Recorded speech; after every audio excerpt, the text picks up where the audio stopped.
Melakukan reshuffle Kabinet Merah Putih 8 September 2025. Dalam perombakan tersebut terdapat 5 menteri yang terkena reshuffle, termasuk Menteri Keuangan Sri Mulyani. Keputusan ini nama-nama menteri yang diganti oleh Presiden Prabowo.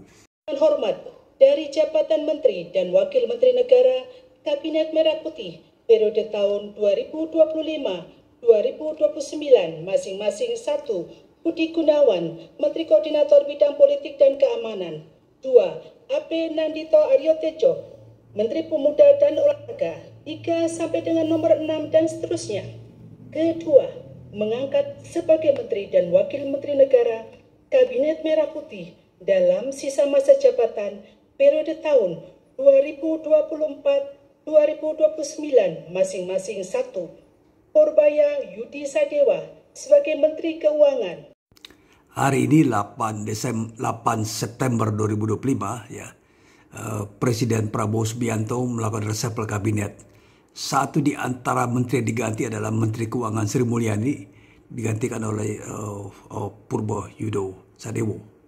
Ya, Sri Mulyani telah bekerja sebagai menteri sejak era Presiden SBY Susilo Bambang Yudhoyono 2004 sampai 2009, kemudian era Presiden Jokowi 2014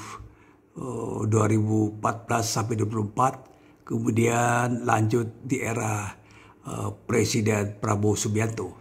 Namun di tengah jalan ya, di masa jabatannya ini Sri Mulyani diganti dan terkena reshuffle ya, berbagai macam pertimbangan tentunya.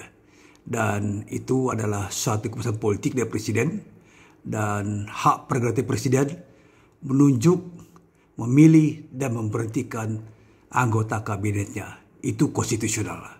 Yang baik, sejahterakan rakyat semaksimal mungkin. Kita nggak boleh gagal dengan program kita mensejahterakan rakyat kita.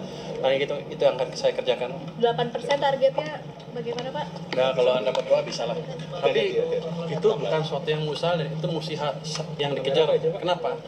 Kalau tumbuh 5 terus, kita nggak bisa jadi negara maju. Untuk negara maju itu kayak Jepang, Korea, Cina, ada periode yang panjang tumbuhnya double digit. 8% kelihatannya optimis, terlalu optimis. Tapi kalau didesain dengan baik masih bisa. Karena selama 20 tahun terakhir ini mesin kita timpang. Zaman Pak SBY, zaman Pak SBY yang jalan mesin private sector lah kira-kira. Dengan kredit tumbuh cepat, tapi pemerintahnya belum optimal.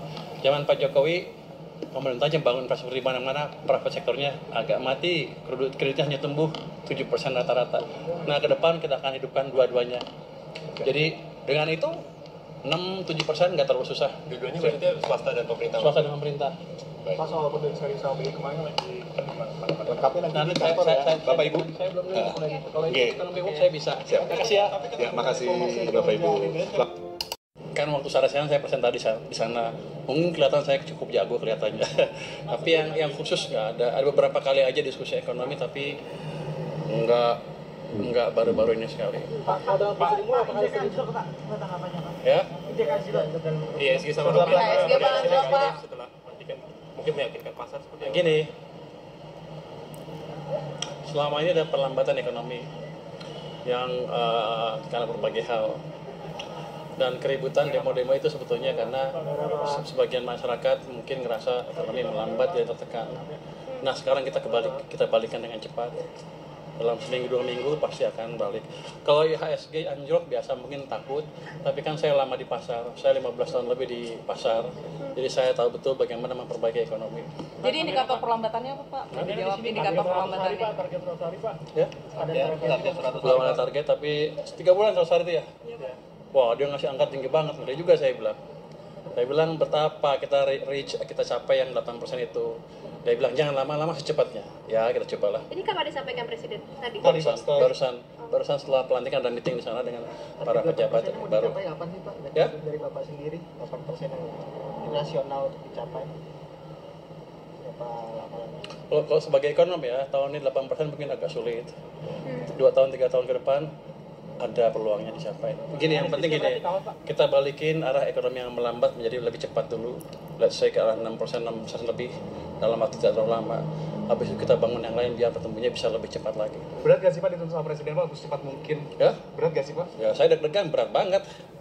Tapi dia pikir, pokoknya Presiden cukup agresif gitu. Tapi strategi-strateginya sudah disiapkan Pak untuk mencapai itu Pak?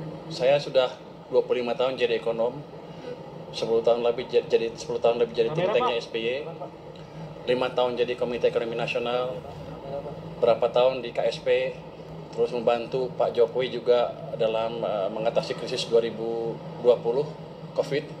Jadi saya di samping Pak Jokowi persis waktu itu.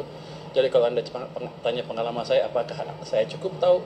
Amat tahu. Jadi Anda nggak usah khawatir. Jadi optimis Pak untuk kenaikan itu tersebut Pak? Optimis. Jadi masa depan kita akan cerah. Domestic demand kita kuat. Asal kita kendalikan dengan baik, kita bisa tumbuh dengan baik. 90% domestic demand. Masa kita takut? Apalagi kalau banyak nggak jelek-jelek amat sekarang. Pak, jadi ini berarti langsung sertijab apa gimana Pak? Saya ingin terima kasih yang selama pembahasan APBN telah memberikan pandangan, masukan, bahkan kritikan. Namun yang paling penting adalah juga dukungan yang luar biasa. Hari ini 8 September 2025, Presiden Prabowo melakukan reshuffle kabinet, mengganti beberapa orang menteri, yaitu Menko Polhukam, ya, Menko Polkam,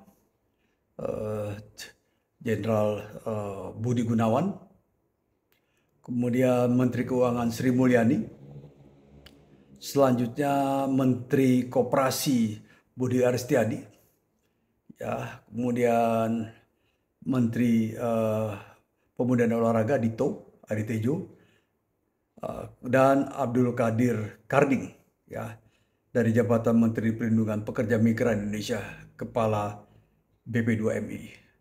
Pergantian menteri adalah hak prerogatif Presiden. Demikian juga penunjukan menteri adalah hak prerogatif Presiden.